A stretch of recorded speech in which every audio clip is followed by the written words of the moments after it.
శ్రీకృష్ణ. అందరికీ నమస్కారం.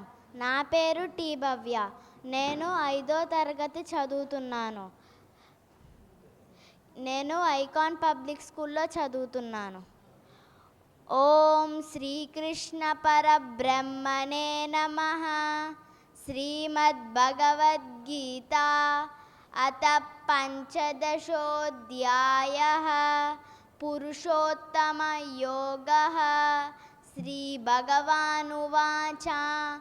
ఊర్ధ్వమూలమదః శాఖం అశ్వత్థం ప్రాహురవ్యయం ఛందాంసి యస్య పర్ణాని యస్తం వేద స వేదవిత్ అధశ్చోర్ధ్వం ప్రసృతాస్తస్య శాఖాః గుణప్రవృద్ధా విషయప్రవాలాః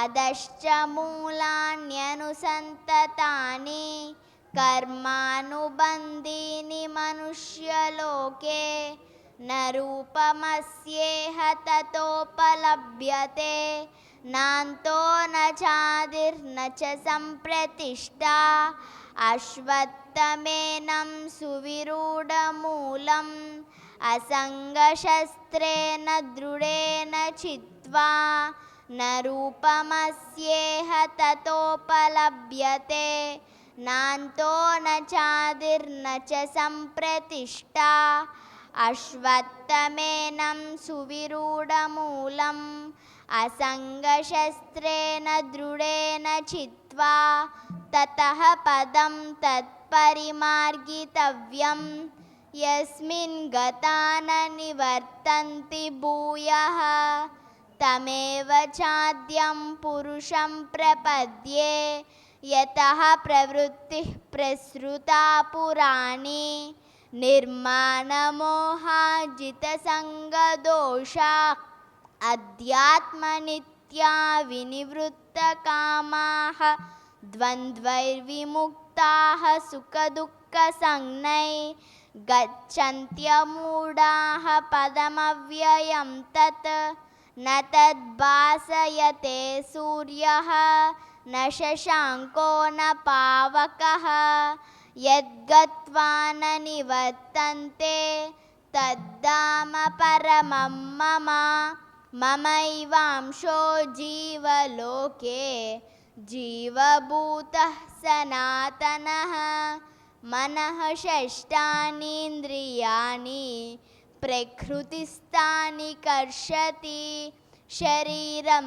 యదవాప్నోతి యచ్చాప్యుత్క్రామतीश्वरः గృహీత్వైతాని సంయాతి వాయుర్గంధాని వాశయాత్ శ్రోత్రం చక్షుస్పర్శనం చ రసనం ఘ్రాణమేవ చ అధిష్టాయ మనశ్చాయం విషయానుపసేవతే ఉత్క్రామంతం స్థితం వాపి భుంజానం వా గుణాన్వితం విమూఢానానుపశ్యంతి పశ్యంతి జ్ఞానచక్షుషః యతంతో యోగినశ్చైనం పశ్యంత్యాత్మన్యవస్థితం యతంతోప్యకృతాత్మానః నైనం